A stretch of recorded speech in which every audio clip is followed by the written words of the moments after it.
We're taking a look at entryways with big visual impact coming up next. During my years as a garden designer, I've enjoyed helping homeowners create private sanctuaries full of beauty and wonder. I find each garden to be a fresh opportunity to explore and create uniquely personal spaces. These are just a few of the gardens I've helped transform into garden homes.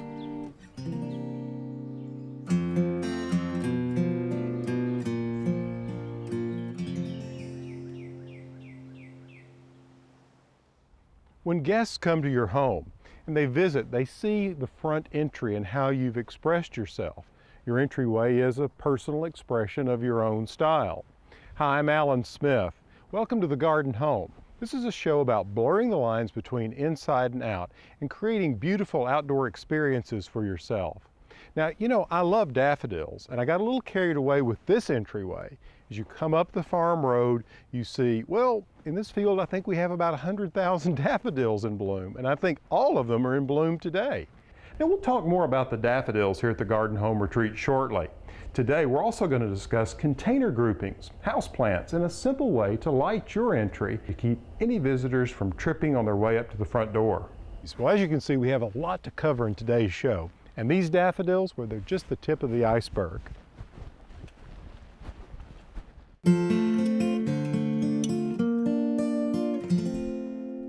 As a designer, I have to say color is one of the most exciting principles I work with.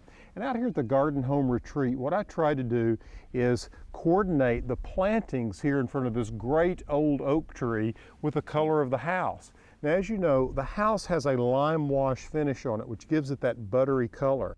So I try to choose daffodils that bloom this time of year that reflect that color. So I chose ones that were largely white, like this old variety called Thalia. It's just about to finish up, but it has been spectacular, along with about 6 or 7 other varieties that have a white collar and a butter yellow trumpet. What I also tried to do was choose varieties of daffodils that bloom early, mid, and late in the season. So just here under the oak, we've planted 8,000 bulbs, about 6 or 7 varieties, and they range across that early, mid, and late season. So we've got gorgeous flowers here from February until May.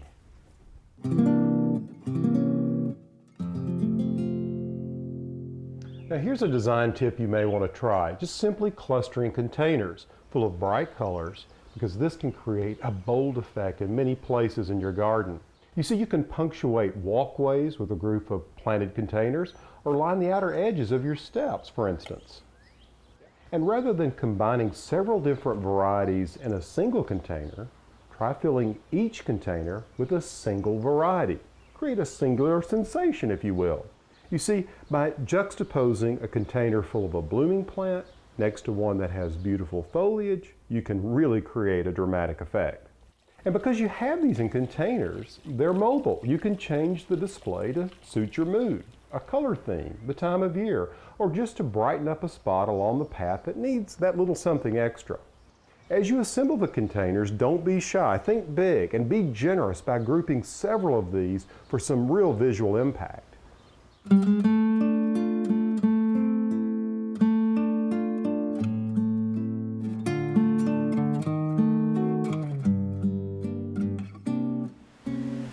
On a recent trip to Southampton on Long Island, I met up with landscape architect Brian Mahoney for a look around a garden he designed that is full of beautiful and inviting features.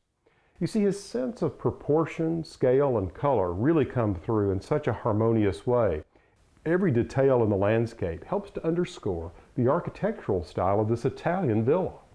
Brian, when I was here last, of course it was in the winter, and none of this herbaceous was in bloom. I love this Astilbe and Hosta. Yeah, thank you. Yeah, it's a white variegated Hosta and a white Astilbe. Well, I see that variegation occurring around the garden. I mean, particularly in this courtyard. You've got the corner planters with, I guess it's the Japanese shrimp willow? Yes, we do. It's a standard form just for the planter boxes, the Versailles box. Well, and these Versailles boxes, my goodness, they're gorgeous, and what a color. Oh, thank you. The client loves the color. It works so well with this style. Did the client say, look, I want an Italian villa, and that's what was produced? How did it come about? She talked to the architect about at first, but when she met us, she really wanted the house to fit right into the older, previously established garden. The elements that you've incorporated into this courtyard really work with the architecture of the house. I mean, I was always taught that the garden should follow, the house should lead in terms of design, and you've certainly accomplished that. I feel like I'm in Tuscany somewhere. We have, the prevailing theme was not to have a suburban type of garden, which is why we ran the gravel right up to the main block of the house and try to avoid foundation plantings. And where we did need a foundation planting just for some softness, we would add an espalier or the southern magnolia. Well, the espaliers are very handsome and very appropriate, and the southern magnolias, I've seen that in Italian gardens. They do love their magnolias there. Now, since this was an established property before you started and you had elements to work around, such as trees and so forth, it still feels like a very symmetrical layout, both in terms of the house and the garden. Oh, it is. We tried hard to maintain that bilateral symmetry, starting with the courtyard itself, and even the legs of the in and outs of the driveway had to be aligned up so they missed the established trees on the road. And the pool itself is a bit of a garden room in the way that you have it surrounded by boxwood. Yeah, and it leads, the final pool area leads to the shade of the existing trees. Even in the winter, the relationship that you established between evergreen plants and deciduous allowed the garden to be held up in the winter. It made it very visually interesting despite the fact that it was January. The lines of the courtyard are very strong. There are no curves. I don't know if you've noticed, no curves in the courtyard. And even things like the espalier and the balustrade out back really take care of that. You know, one of the things I think is so interesting about the way you laid this garden out is that you put the AC units, the heating and air, all of that tends to, we always want to hide, you put it in the front, but you can't tell it's here. The utility pits are on either side of the house, and they're sunken just slightly, and we use the existing Bluebird hydrangeas to cover them up and kind of attenuate the sound. But no one notices them on when you're in the front because it's usually brief. You Right. could enjoy yourself out. Yeah, so that you don't have that noise while you're in the back enjoying the garden or entertaining. Yeah, it was a big success. Well, it's just, the whole project is inspiring, and I thank you so much for sharing it with You're us, welcome. Brian. Thank you. Real pleasure. I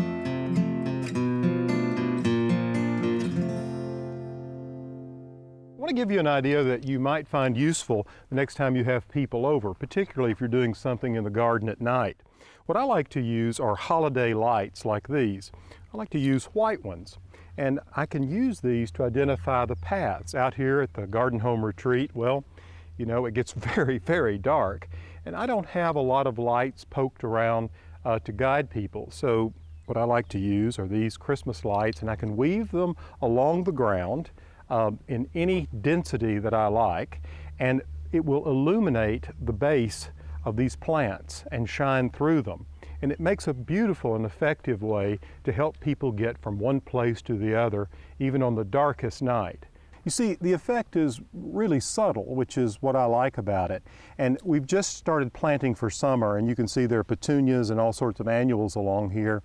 And by weaving these through and having a place where I can plug them in, you can leave them throughout the entire summer if you like the effect. Anyway, it's just a simple way to reuse something that you already have to make the garden look more festive.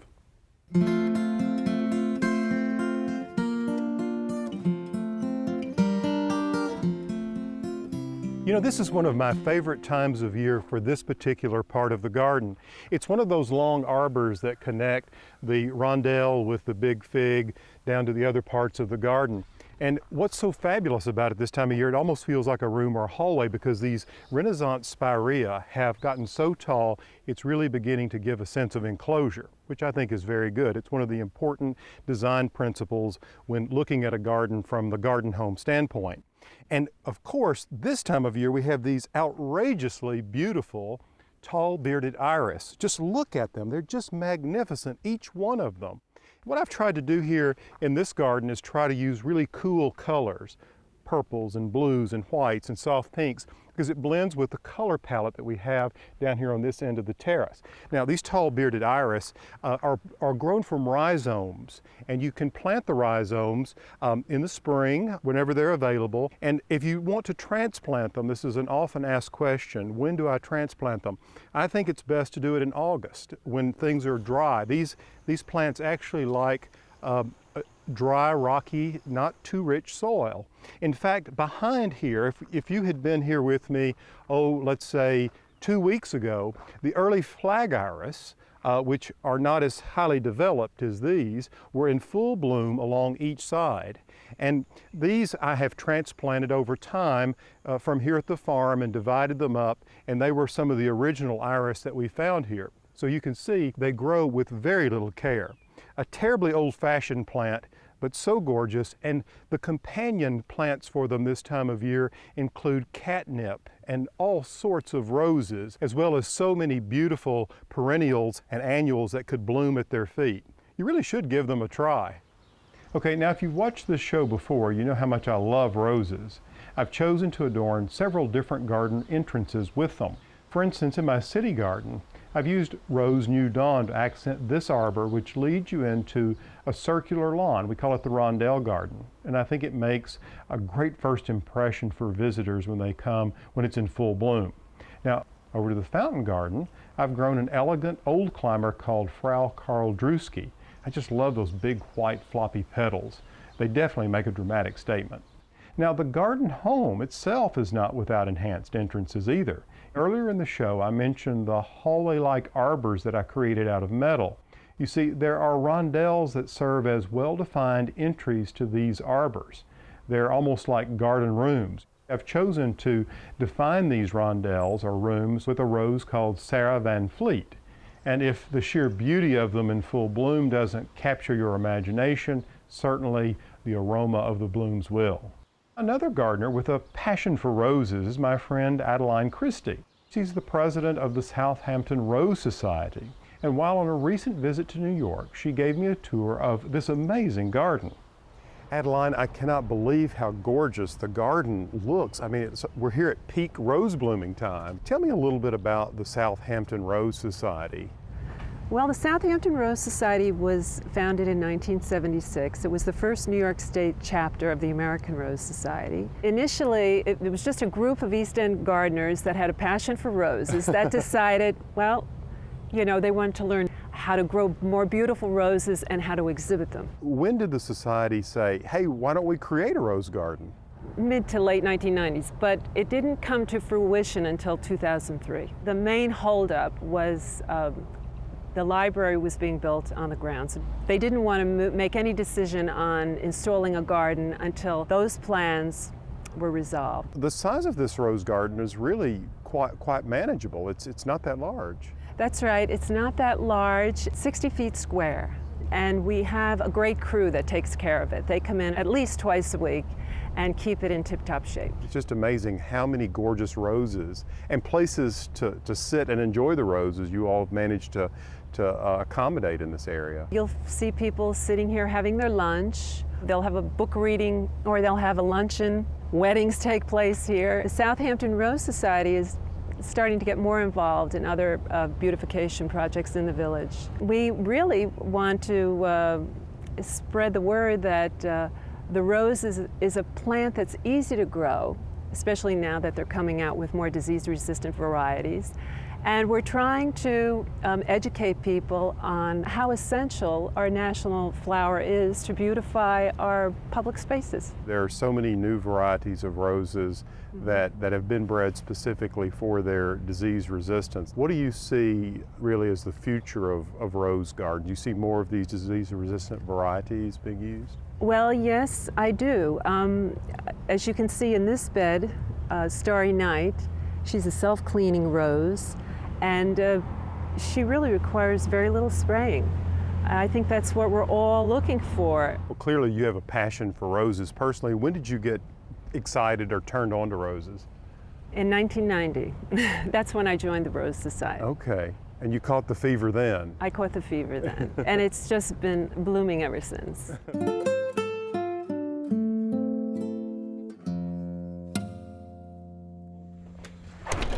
It never ceases to astonish me how a single houseplant can add so much to the ambience of a room, whether it's a porch, which is that transition between indoors and out, or the inside of the home. And when you group them together, well, you just raise the bar even more. To get the most out of your houseplants, there are a few things you'll want to keep in mind.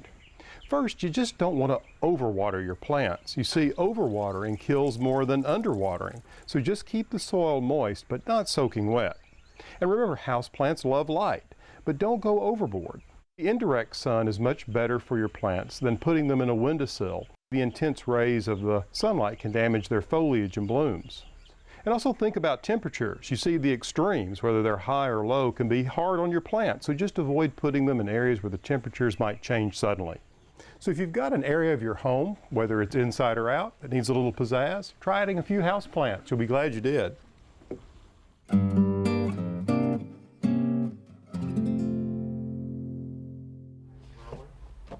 Welcome to my design studio. This is one of my favorite parts of the show where you, the viewer, send in some photographs of your property and we look at how we can make changes to improve the landscape.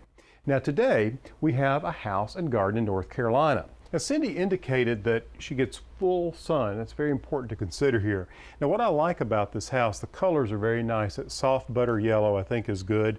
And you've got the stone foundation which reflects some of the buttery yellows and so forth. So rather than going with a hot pink theme, it might be nice to go with something that has sort of salmon tones. I've got some ideas. Let me show you what I'm thinking about. All right, let's talk about just the bed shapes.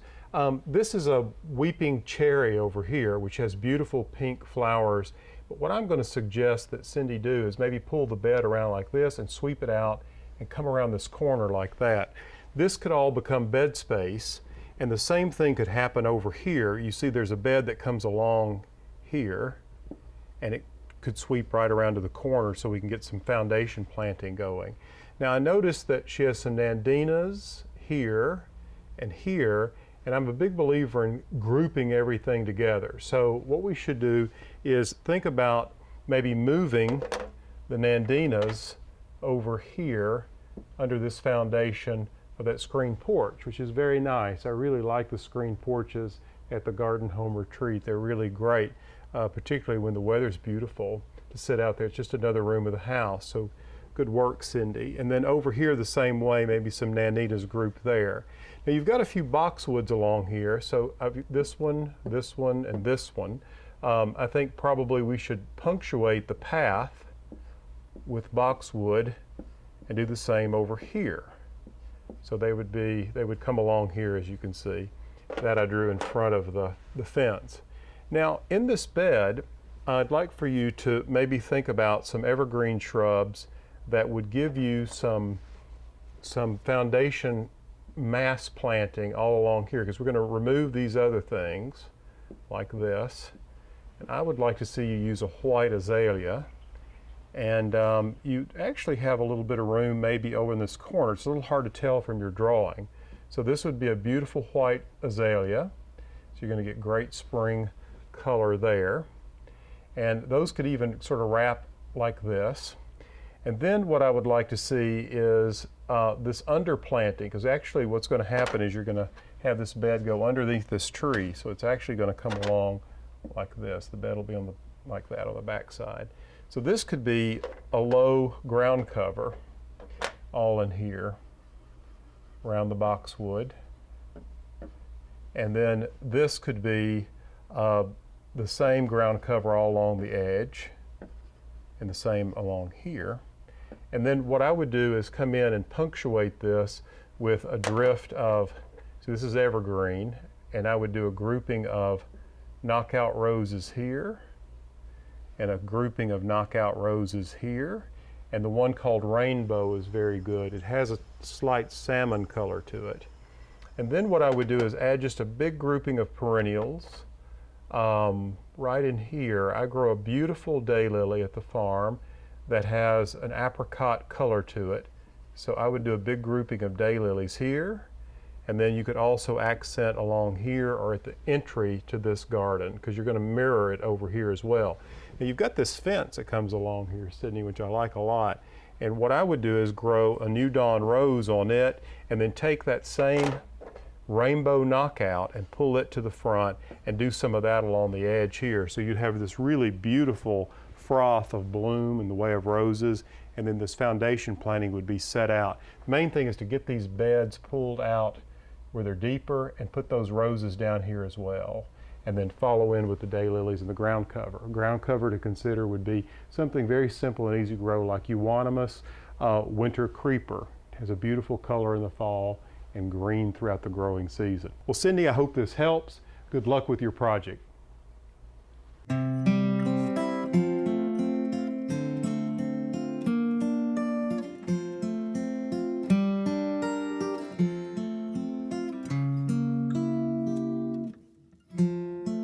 Here with Matthew McClure. We've just been out in the garden gathering up all kinds of fresh ingredients from the summer garden for ratatouille.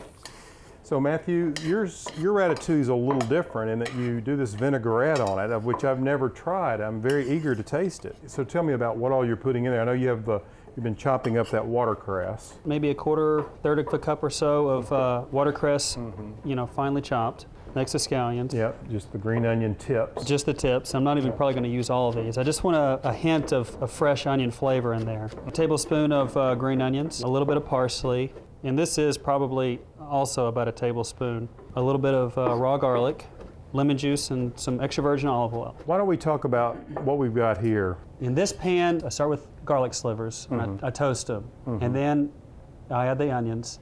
Soften those a little bit, and then I add the peppers, the red and green peppers. Pretty much just one of each. What I like about this, and I'm going to go ahead and add the squash. You've got yellow and zucchini, one each. Now, Matthew, I'm just going to mix all this together. Now, the amount of olive oil, just so those who want to try this, what do you think? A quarter of a cup? Yeah, that's right. I mean, it does have a bit of oil in it. I'm going to eventually put a little bit of tomato paste in there, and that's sort of going to, help bind it. We'll just go ahead. If you want to add the eggplant, that's 1 medium eggplant. Tomato paste, yeah, that's probably about 2 tablespoons of paste. Now that will really ratchet up the flavor factor. Definitely. It's got a lot of things going on, but they all work really well together. How many could I serve with this recipe, Matthew? That probably would do 2 or 3. I think it goes really well with grilled chicken or grilled beef. Well, the great thing about ratatouille is, it's expandable. It's easy to just double the number of squash you use and eggplant and so forth. And that is very easy this time of year because they're so plentiful. And now we're getting ready to throw the basil in. Yes. Here we go. That's about a half a teaspoon of fresh basil. Yeah, it was about 4 big leaves. 4 big leaves. Okay. All right. Well, I have the vinaigrette ready. Actually, I need to put a little lemon juice in there. Okay, I want to try this with just a little bit of vinaigrette on this. Yeah. Wow, that is so good. Excellent. Thank you. That really adds a nice dimension to an old recipe. Yeah. Very good. Thanks so much. Thank you. Thank you.